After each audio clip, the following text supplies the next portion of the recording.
Welcome back to Cyberspace. I'm your host, Leslie Poston. Usually, we review several studies relating to a theme or topic, but today we're doing things a little differently. Today, we're diving into one new research finding that reveals something deeply uncomfortable about human psychology. Imagine you're being honest. You disclose that you used generative AI to help with a work task. Your colleague doesn't disclose, but secretly they used AI too. Who gets trusted more? If you guessed the honest person, you'd be wrong. A massive new study with over 3,000 participants across 13 different experiments found that people who admit to using AI are trusted significantly less than those who stay silent, even when the silent ones are secretly using AI themselves. And here's the kicker. The people who use AI in secret are often the harshest judges of those who admit it. This isn't a story about AI. It's a story about identity, legitimacy, and why our psychology creates perverse incentives that punish honesty and reward deception. Today, we're going to unpack why this happens, what it reveals about how we construct professional identity, and why this transparency trap is almost psychologically inevitable. Let's get into it. Let me tell you about the study that kicked off this whole exploratory episode. Oliver Schilke and Martin Ryman published research this past month called The Transparency Dilemma: How AI Disclosure Erodes Trust in the journal Organizational Behavior and Human Decision Processes. They conducted 13 pre-registered experiments with over 3,000 participants in multiple contexts: classrooms, hiring, investment decisions, and creative work. The findings were consistent and striking. In one study with 195 students, professors who disclosed using AI for grading were rated significantly less trustworthy, scoring 2.48 on a 7-point scale, compared to professors who disclosed using a human teaching assistant, who scored a 2.87, or professors who made no disclosure at all, who scored a 2.96. That's a large effect size, and it's not a small difference in perception. Another study with 426 participants, startup founders who disclosed AI use received trust scores averaging 4.55 out of 7, while founders who made no disclosure averaged 5.63. That's more than a full point drop just for being honest about AI use.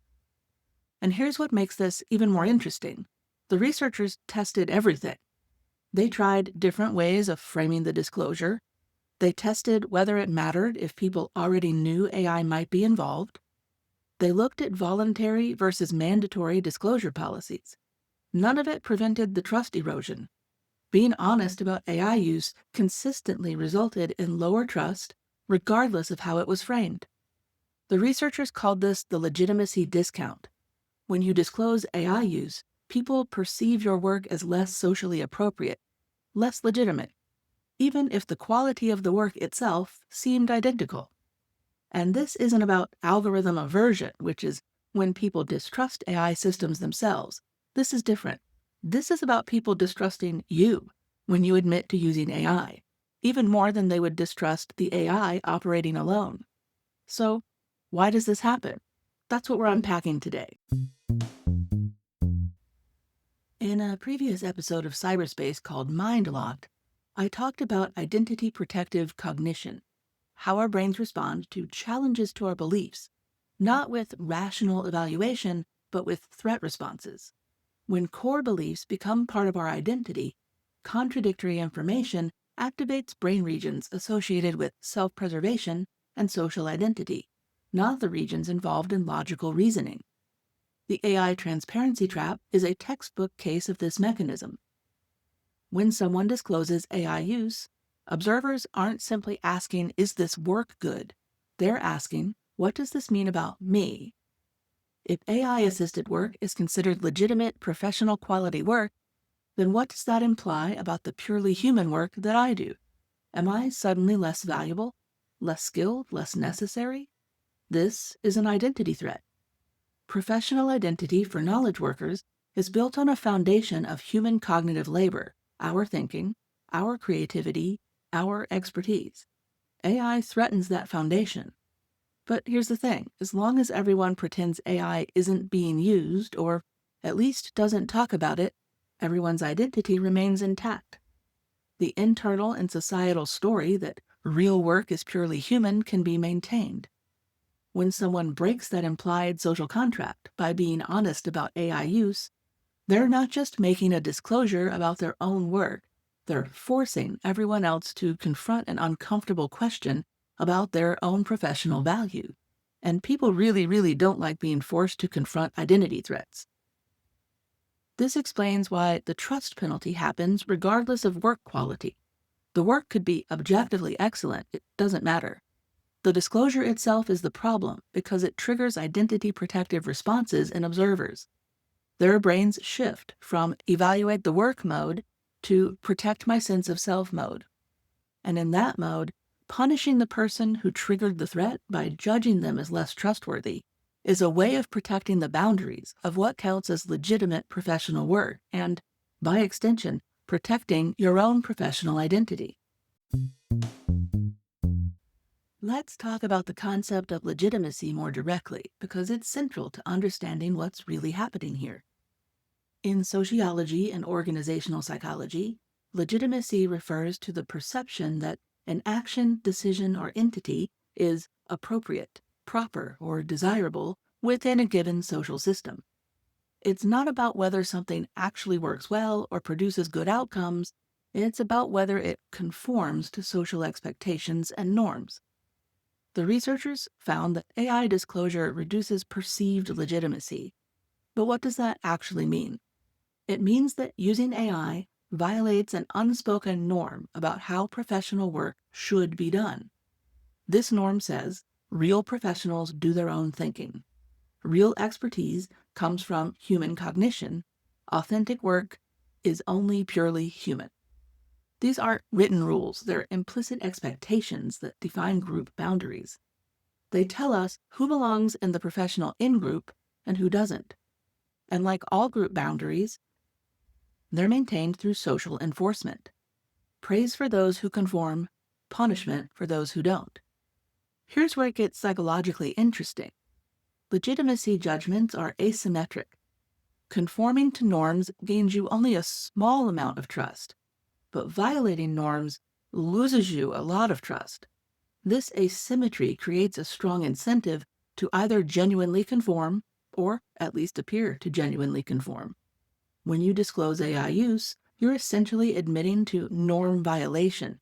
Even if the norm is outdated, even if it doesn't make practical sense, even if secretly everyone else is violating it too, the public admission marks you as someone who doesn't belong to the in-group of legitimate professionals.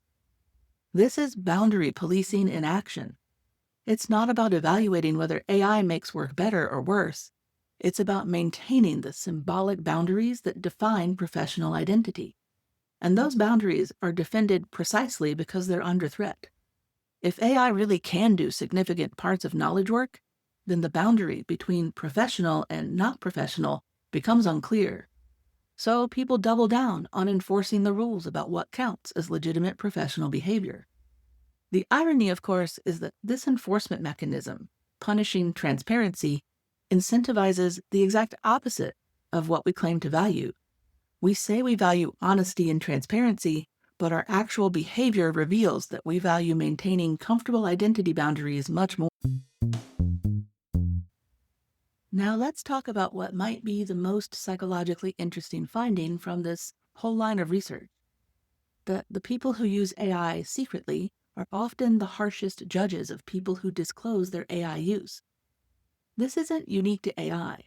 This is a well-established pattern in psychology called moral compensation or moral licensing. When people privately violate a moral standard or a social norm, they often become stricter enforcers of that standard publicly. We sometimes see this play out in politics, for example. It's a way of resolving cognitive dissonance. Let me take you back to another previous episode, the one where I talked about the psychology of caring behavior. I talked about cognitive dissonance, which is the uncomfortable psychological tension you feel when Your beliefs and your behaviors don't align. Festinger's research shows that people tend to resolve this dissonance not by changing their behavior to match their beliefs, but by adjusting their beliefs, or by doubling down on public adherence to the norm that they're privately violating. Secret AI users experience cognitive dissonance. They believe that real professionals don't use AI, or at least that good work is purely human, but they're using AI. This creates psychological tension. One way to resolve that tension is to become even more vocally critical of people who admit to using AI. See, I'm still one of the good ones. I'm upholding professional standards. I'm judging these people who admit it. It's projection.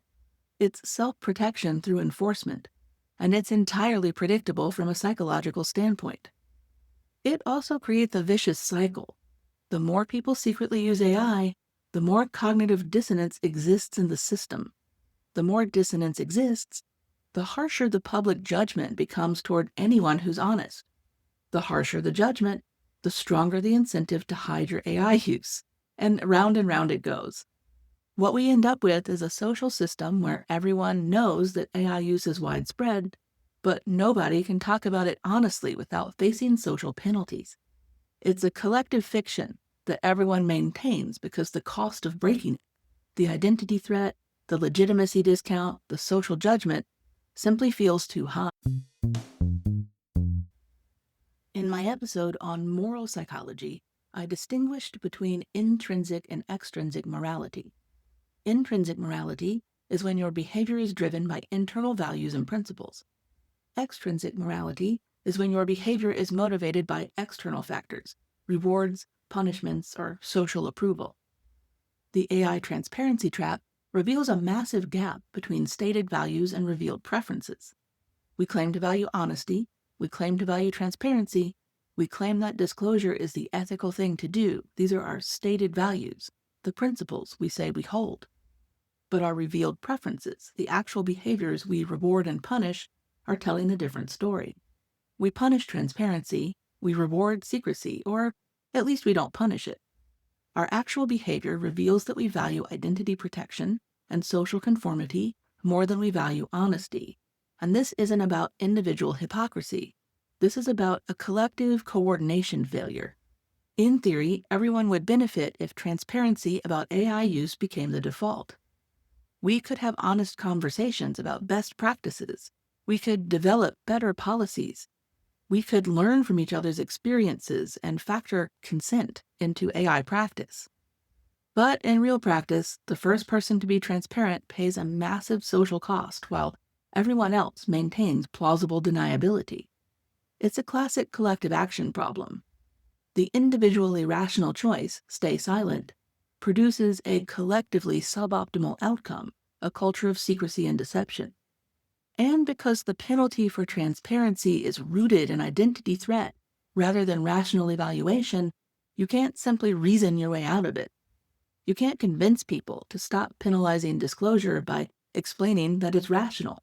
Identity protection is not rational. It's emotional, automatic, and deeply ingrained.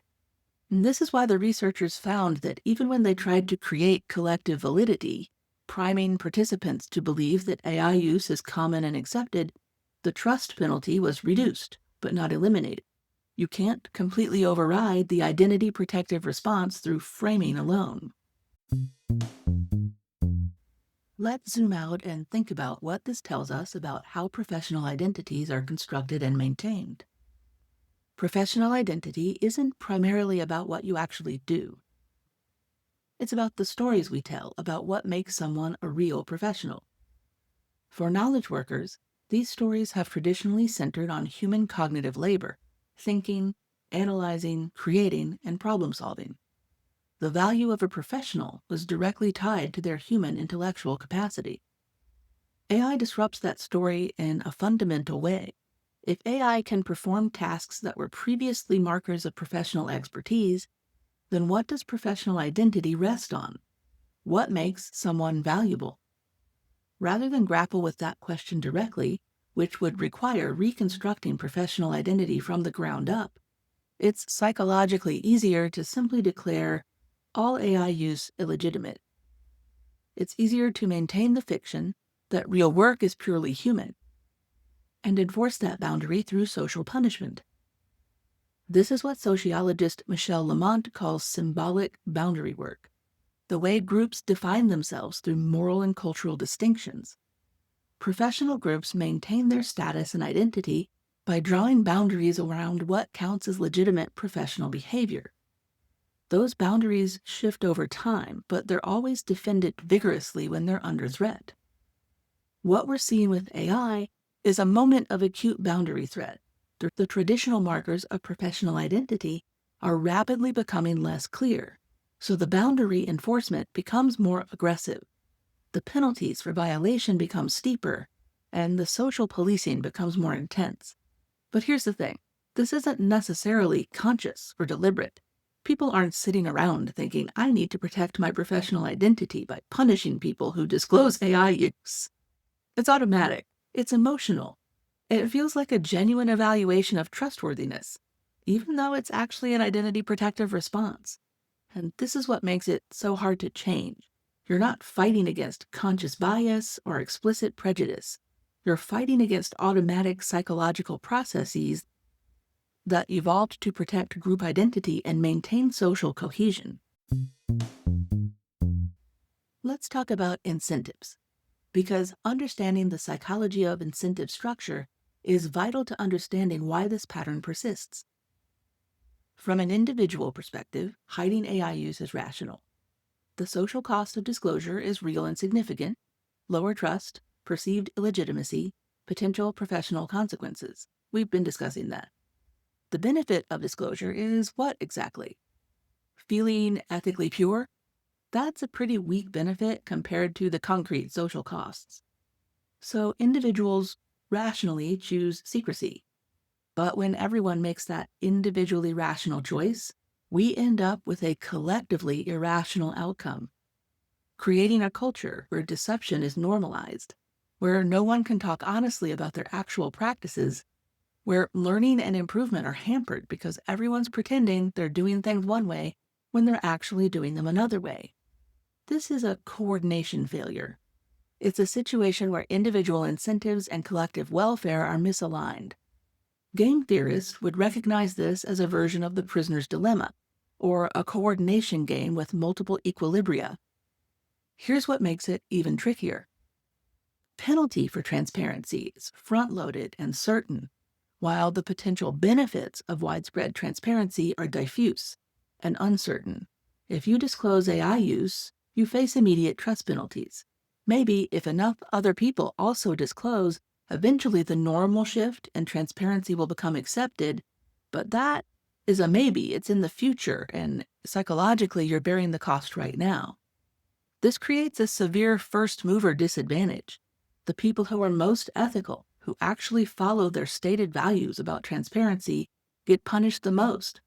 The people who are least ethical, hiding AI use while publicly judging others, face no consequences and may even be rewarded with higher trust ratings.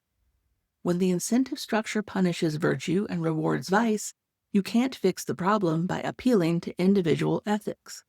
You need to change the incentive structure itself. But how do you do that when the penalties are rooted in automatic identity protective responses rather than conscious choice? That's the trap. That's why this is so psychologically sticky. So where does this leave us? I want to be very clear. I am not advocating for dishonesty. I'm not saying it's okay to hide AI use because the incentives favor it. What I am saying is that understanding the psychological mechanisms at play is crucial for figuring out how to create better systems. But before I talk about individual strategies, I need to address something systemic that's making this whole problem so much worse, and that is the way generative and LLM AI is being forced on people. A significant part of this crisis stems from how AI is being deployed, driven by tech company and venture capital greed, pushed by hype cycles rather than genuine need or consent. AI is being embedded everywhere, often without people having any real choice about whether they want to use it or not. Companies are racing to slap AI powered on everything they make, not because it improves the experience, but because investors and markets are demanding it. This forced adoption exacerbates the identity threat we've been talking about. It's not just AI might replace me, it's I don't even get to choose whether or how I engage with this technology. That loss of agency intensifies the psychological resistance and makes the legitimacy crisis so much worse. People aren't just resisting AI itself, they're resisting having their autonomy stripped away, being treated as passive recipients of whatever technical change companies decide to impose. That's a legitimate form of resistance, and it deserves respect. A better approach would be to make AI opt-in by design. Let people choose whether and how they use AI tools. Provide informed consent. Position AI as a specific tool to augment human effort in contexts where people find it genuinely useful, not as a mandatory overlay on everything or as a replacement for human capability. When people have agency over their AI use, when they can decide, yes, I want to use this tool for this specific task because it helps me accomplish my goals, disclosure becomes less threatening. It's no longer admitting to something that was forced on you or that undermines your value. It's making an intentional choice about tools, which is something professionals have always done. This addresses both the autonomy problem and helps normalize transparent, intentional AI use. It turns AI from an identity threat into a legitimate professional tool chosen and deployed thoughtfully. Now, beyond that systemic issue, if we want to move toward a culture where transparency about AI use is possible without penalty, we need to address the identity threat that drives the legitimacy discount. That's a much harder problem than simply implementing disclosure policies. Here are some things that might actually help at the cultural and institutional level. First, we need to actively reconstruct professional identity in ways that allow professionals to incorporate rather than exclude AI use. And this means telling new stories about what makes someone a valuable professional. Maybe it's not about raw cognitive horsepower anymore. Maybe it's about judgment, discernment, knowing when to use which tools, how to evaluate outputs, how to fact-check, how to integrate AI assistance with human insight. That's still a skilled, valuable role. It's just a different role than we're used to. Second, we need institutional leaders to model transparency about their own AI use. When high-status individuals disclose AI use without apology, it helps shift the norms, but this requires people with secure positions to take social risks on behalf of the broader community. That's hard. It requires courage and a willingness to absorb short-term legitimacy costs for long-term cultural change. Third, we need to make AI disclosure mandatory across the board. If everyone is required to disclose, then disclosure loses its signaling value. It's no longer marking you as different from the in-group if everyone has to do it. The researchers found that mandatory disclosure reduced but didn't eliminate the trust penalty. But it's better than the current situation where voluntary disclosure is essentially self-punishment. Fourth, we need to have honest conversations about what AI actually can and can't do well. A lot of the anxiety around AI comes from uncertainty and worst-case thinking, as well as a little bit of worst practices from some of the people who have trained AI models. If we can create more realistic understanding of AI's actual capabilities, what it genuinely helps with and where human judgment remains essential, it might reduce the identity threat. People are less threatened when they understand that AI is a tool that augments rather than replaces human capabilities. But I want to be realistic. These are hard, slow changes. In the meantime, individuals face real dilemmas. Should you disclose AI use and face the trust penalty? Should you stay silent and maintain legitimacy? There's no easy answer, and it depends on your specific situation, your risk tolerance, and your institutional context. What I can say is this: understanding the psychological dynamics doesn't resolve the ethical dilemma, but it does help you make more informed choices. You can go into decisions with your eyes open about the trade-offs, rather than being blindsided by unexpected social penalties. And when possible, you can push back against forced AI adoption and advocate for systems that give people real agency and choice. Let me close by zooming out one more time, because this isn't just about AI. The dynamics we've explored today show up in countless other contexts. Anytime a new tool, practice, or technology threatens established professional identities, you see similar patterns. Photographers fought against digital photography. Graphic designers resisted computer-aided design. Musicians pushed back against electronic instruments. The pattern repeats. Identity threat leads to legitimacy policing, which leads to social penalties for early adopters who are honest about using new tools. Eventually, the norms shift. Things like digital photography are now standard. Computer-aided design is universal, and electronic music is an entire respected genre. But that shift takes time, and the people who are most honest during the transition period often pay social costs for their honesty. What this really reveals is how powerfully identity shapes our cognition. We like to think of ourselves as rational evaluators who assess tools and practices based on their outcomes. But when identity is at stake, rationality goes out the window. We assess things based on whether they confirm or threaten our sense of who we are and where we belong. We also see how social norms can create perverse incentives that persist, even when everyone knows they're counterproductive. The AI transparency trap isn't maintained because anyone thinks it's a good system. It's maintained because changing it would require coordinated collective action, and the individual costs of being an early defector are too high. And finally, we see the gap between stated values and revealed preferences. We claim to value transparency, but we punish it. We claim to value honesty, but we reward strategic silence. Understanding that gap, really understanding it, not just intellectually acknowledging it, is critical for making sense of human social behavior. These patterns aren't bugs in human psychology, they're features. They evolved to help us maintain group cohesion, protect valuable identities, and coordinate social behavior, but in the face of rapidly changing technology, these same features can create traps that are hard to escape. Recognizing the trap is the first step. Figuring out how to escape it, individually and collectively, is the harder work that lies ahead. If this episode made you think a little differently about AI transparency, professional identity, or the gap between what we claim to value and what we actually reward, I'd love to hear about it. As always, you can find show notes, references, and the transcript at cyber.space. If you enjoyed this episode, please share it with someone who might benefit from understanding these psychological dynamics. And if you want to dive deeper into related topics, check out our previous episodes on identity protective cognition, moral psychology, and cognitive dissonance. They all connect to the themes we explored today. Thanks for joining me on Cyberspace.